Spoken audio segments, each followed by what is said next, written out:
This presentation involves a deep dive analysis into the aged care residential services industry, or RAC sector. It will involve an examination of the most recent labour market information to provide an understanding of the following.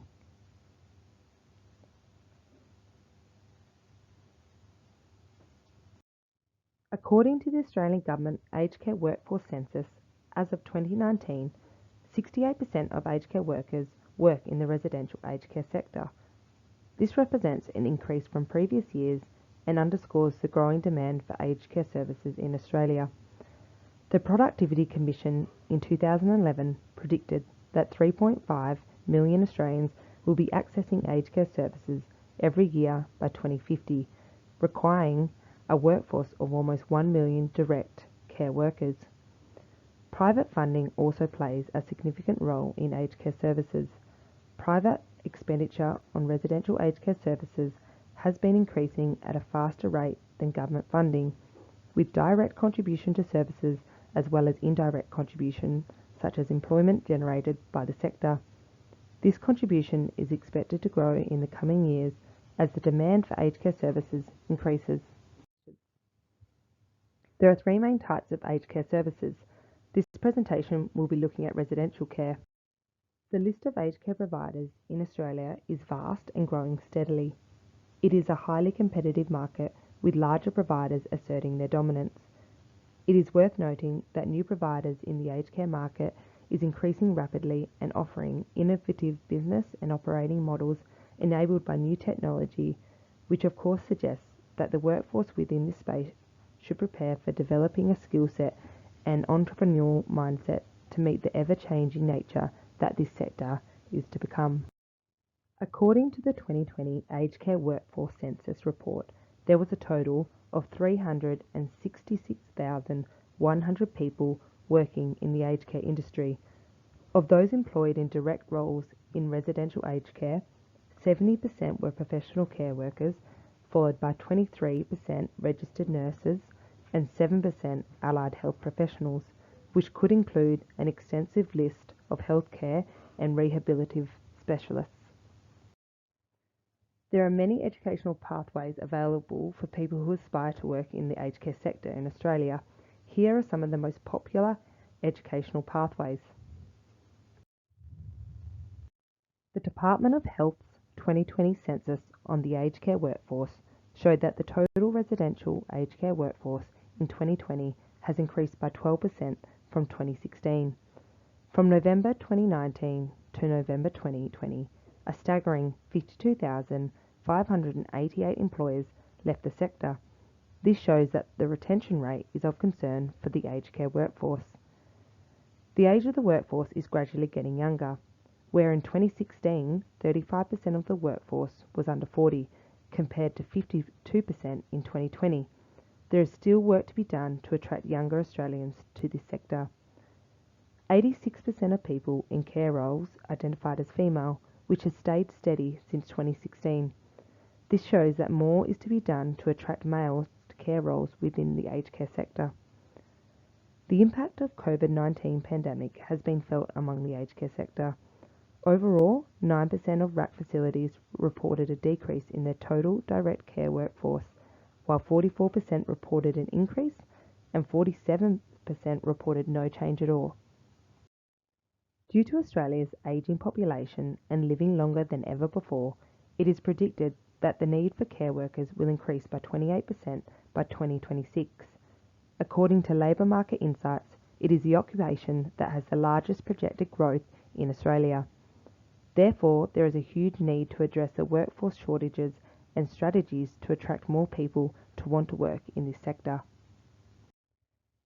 In 2018, the Aged Care Workforce Strategy Task Force, with the support of aged care peak organisations and some large providers, sponsored an employee engagement and enablement survey. When assessing the survey results compared to the benchmarks, it was found that although there is a diverse workforce, almost a third of employees do not feel they are treated with respect, regardless of personal characteristics or background. From the task force consultations with employees, their representatives and aged care organisations, there is a growing recognition of the need to improve diversity and inclusion, among other factors. The number of direct care workers employed in RAC facilities who identify as Aboriginal and/or Torres Strait Islander in 2020 was 3,298. This represents 1.9% of the total direct care workforce in these facilities. For facilities with more Aboriginal and Torres Strait Islanders clients, the proportion of Aboriginal and/or Torres Strait Islander nurses increases. The Royal Commission into Aged Care Quality and Safety found that older Aboriginal and Torres Strait Islander people prefer to receive aged care services and support from other Aboriginal and Torres Strait Islander people. It was recommended that the Australian Government should develop a national Aboriginal and Torres Strait Islander aged care workforce plan in order to respect Aboriginal and Torres Strait Islander people's wishes and help deliver culturally safe aged care. The framework should include targets for the training and employment of Aboriginal and Torres Strait Islander people across a full range of aged care roles, and the necessary funds should be made available to implement the plan and meet the targets. The number of direct care workers who identified as being from culturally and linguistically diverse distribution background in 2020 was 35% of the total RAC direct care workforce. This is an increase from 26% in 2016. The proportions of CALD workers increased in facilities with a higher proportion of CALD residents. There are numerous factors driving change for educational and vocational providers. These include the Australian Royal Commission into Aged Care. The Royal Commissioners have made nearly 150 recommendations. New funding for training. The government will provide funding from 2021 to 2022 for 33,800 additional training places for existing and new aged care workers as part of the job trainer extension and expansion. Urgent need to retain existing workers and attract new workers. The Aged Care Workforce Strategy action of implementing new attractions and retention strategies for the workforce is aimed at employee engagement and enablement to better improve attraction, retention and workplace culture. Greater transparency required in accreditation of training programs. Industry Reference Committee is committed to review courses at the Certificate 3 and Certificate 4 levels. It was noted that Certificate 3 had not been substantially updated despite significant recent changes in care requirements, and that there needed to be core competencies related to personal care and quality of life and well-being. Lack of career progression. Reframing the qualification and skills framework, addressing current and future competencies and skill requirements as part of the Aged Care Workforce Strategy Task Force is enacting action based on two interrelated building blocks: job architecture and modernising and realigning vocational training. Limited focus on aged care specific instruction in some courses. The review of the aged care quality standards will consider appropriate regulatory levers to require providers to ensure staff are appropriately trained. Recognition of prior learning inconsistencies. From the 1st of July 2021, the Australian Government have agreed to fast-track the development of accredited, nationally recognised short courses, skill sets and micro-credentials for the aged care workforce.